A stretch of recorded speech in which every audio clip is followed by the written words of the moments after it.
जय गुरु जी।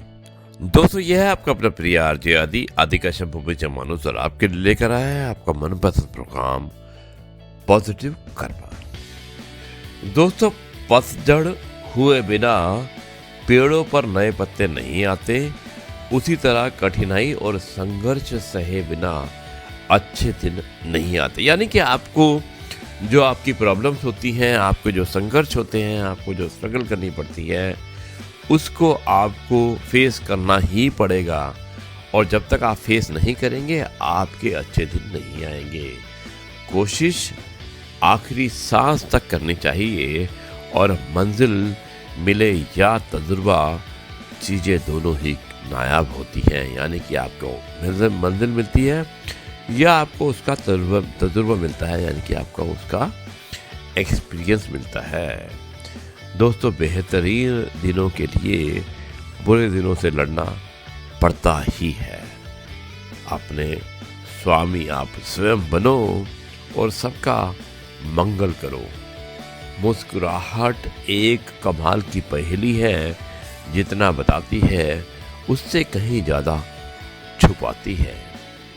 सोच का प्रभाव मन पर होता है, पर मन का प्रभाव तन पर होता है, और तन और मन दोनों का प्रभाव हमारे सारे जीवन में, हमारी पूरी लाइफ में होता है।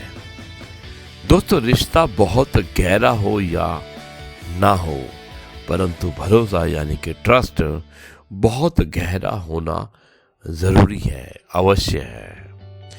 गुरु वही श्रेष्ठ होता है जिसकी प्रेरणा से किसी का चरित्र बदल जाए, और मित्र यानी कि दोस्त यानी कि आपका फ्रेंड वही श्रेष्ठ होता है जिसकी संगत से रंगत बदल जाए।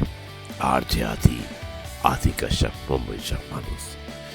दोस्तों, आरजे आदि विशेष कुछ अलग हो जाए, इसमें मैं एक बहुत ही अच्छी एक प्रेरक कहानी है और प्रसंग है, जिसका शीर्षक है परोपकार का फल। मैं आपको सुनाना चाहता हूँ। मुझे उम्मीद है कि यह आपको पसंद आएगा। इसकी शुरुआत करता हूँ कुछ इस प्रकार। दोस्तों, एक बार एक गांव में कुछ ग्रामीण यानी कि गांव के लोग मिलकर एक सांप को मार रहे थे, यानी कि सांप, स्नेक। तभी उसी रास्ते में संत एकनाथ का निकलना हुआ।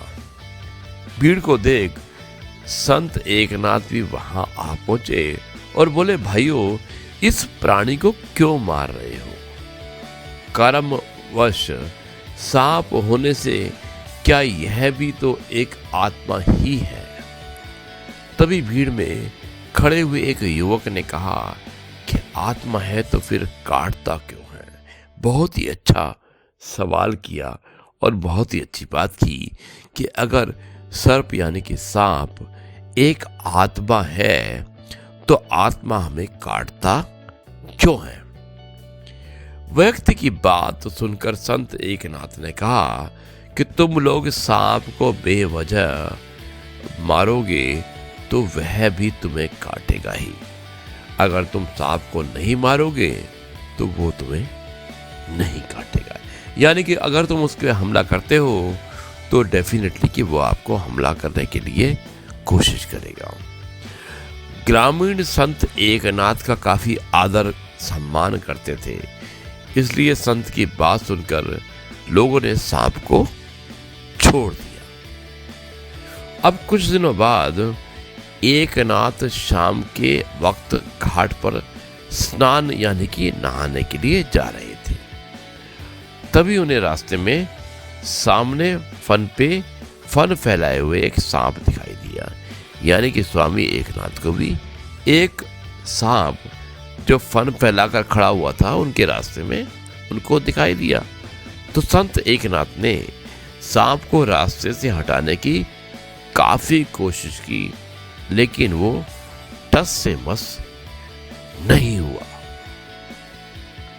आखिर में स्वामी एकनाथ मुड़कर दूसरे घाट पर स्नान करने चले गए।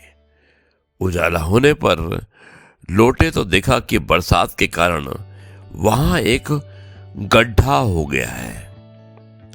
अगर सांप ने ना बचाया होता तो संत एकनाथ उस गड्ढे में कब के समा चुके होते। उन्होंने ग्रामीणों को यानी कि गांव के लोगों को इस घटना की सूचना दी और बताया कि अच्छे कर्म हमेशा आपको मदद करते हैं। दोस्तों, कितनी अच्छी बात बताई है। कहानी छोटी थी लेकिन कहानी का मतलब बहुत बड़ा था और कहानी का शीर्षक था परोपकार का फल। यानी कि अगर आप अच्छा काम करते हैं तो उसका फल भी आपको अच्छा मिलता है। दोस्तों, ये है आपका अपना प्रिय आरजे आदि कश्यप मुंबई चंपानुसार आपके लिए लेकर आया आपका मनपसंद program positive karma episode number 598। अब मैं इस कार्यक्रम को यहीं पर समाप्त करता हूँ और कल आपसे फिर मुलाकात करता हूँ कुछ नई कहानी, नई कविताओं और कुछ नई बातों के साथ।